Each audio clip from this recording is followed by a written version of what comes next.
Мир вам, братья и сестры. Такое с Божьей помощью сочинил небольшое пятистишье. Не знаю, как оно называется правильно. Мы по-простому как бы.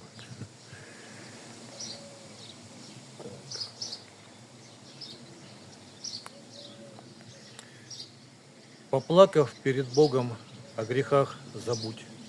И начинай все с чистого листа. Ведь прошлого былого не вернуть. Вперед смотри и не роняй креста.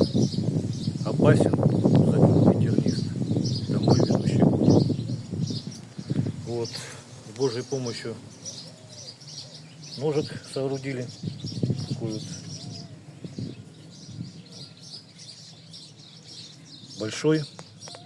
Нужно удерживаться плотно, вынимается одной рукой. То есть пальцем упираетесь и вынимается. Если, значит, вот такой момент еще хотел сразу уточнить. Если вдруг туго будет доставаться, вот в этом месте так вот в трубочку наждачку сворачиваете и немножко как бы подрабатываете. Только не переусердствовать, почаще примерять. Вот. Ну, сразу приступим к испытаниям. Нож довольно длинный, клинок больше 170 миллиметров.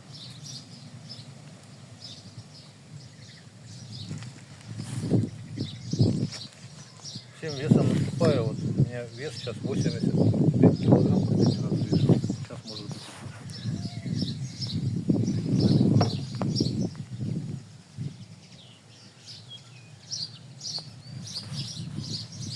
Немножко придерживаюсь за дерево, но не держусь, а всем весом давлю. Немножко попружиним еще. Пониже сделать. Вот, примерно так. Теперь дальше поднимаем. Божьей помощью. Это вот рог лося.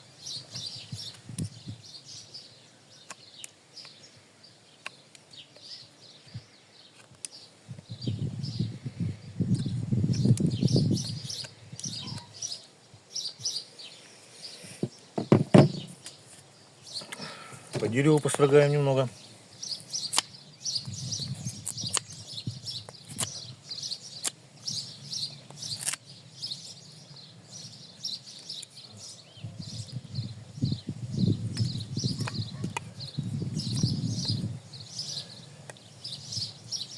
Можно и тоненькие такие вещи в трубочки заворачивать.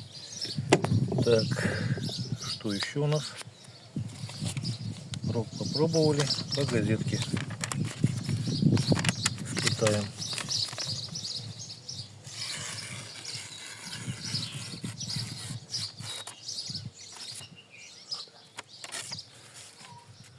Вот так.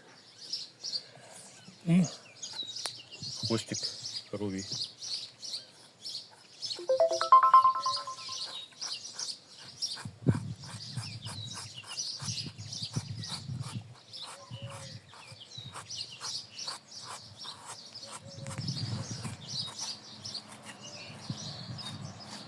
Примерно так.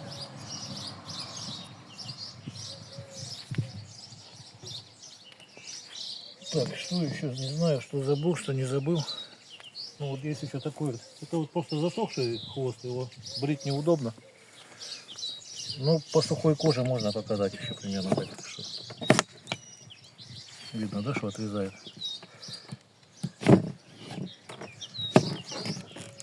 Примерно так вот. Вместе с волосом режут, все хорошо. В общем, всего самого доброго.